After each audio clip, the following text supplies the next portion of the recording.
25 বছৰৰ পাছত কংগ্ৰেছ মুক্ত হ'ল ভূটাই-পাথৰী জিলা পৰিষদ। ভূটাই-পাথৰী জিলা পৰিষদত ৫,৯০০ ভোটৰ ব্যৱধানত জয়লাভ বিজেপি প্ৰাৰ্থী স্বপ্নালী চাংকাকতি বৰাৰ। কাছমাৰী জিলা পৰিষদত ৮,৮৮০ ভোটৰ ব্যৱধানত জয়লাভ বিজেপি প্ৰাৰ্থী প্ৰাঞ্জল দাসৰ। পুৰণিগুদাম জিলা পৰিষদত ১৪,৯৯৫ ভোটৰ ব্যৱধানত জয়লাভ বিজেপি প্ৰাৰ্থী মিণ্টু শৰ্মাৰ।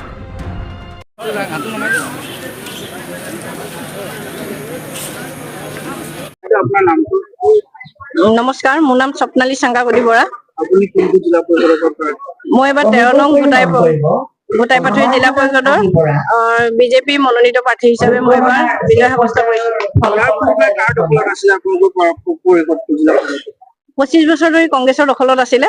এইবাৰ কংগ্ৰেছৰ দখল ওপৰাই মই বিজেপি অধীনত আনিবলৈ সফল হৈছোঁ। যিটো ৰাইজে আপোনাক ভোট দিছে, 25 বছৰ পিছত কংগ্ৰেছ মুক্ত হৈছে, কেনেধৰণে কি কাম কৰিবলৈ ৰাইজৰ মাজত কি ধৰণে কাম কৰিব?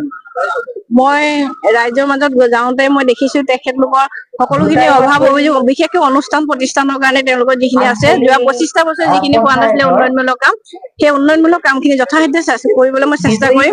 আৰু তাৰ কাৰণে মই ৰাইজৰ দিহা পৰামৰ্শ লগত লৈ বিধায়ক মহোদয়ক অভিভাৱক হিচাপে লৈ মই আগবাঢ়ি যাম আৰু মোৰ দলীয় কৰ্মীসকল মোৰ লগত সততে থাকিব। সকলোকে লগত মই আগবাঢ়ি যাম বুলি ভাবিছোঁ। আপোনাৰ কোনটো বিধানসভা সমষ্টি অন্তৰ্গত? নগাঁও বটদ্ৰৱা। আপুনি কিমান ভোটত জয় হ'ল? মই প্ৰায় 6,500। আপোনাৰ কণ্টেষ্ট কোন আছিলে আপোনাৰ? মোৰ কণ্টেষ্ট আছিলে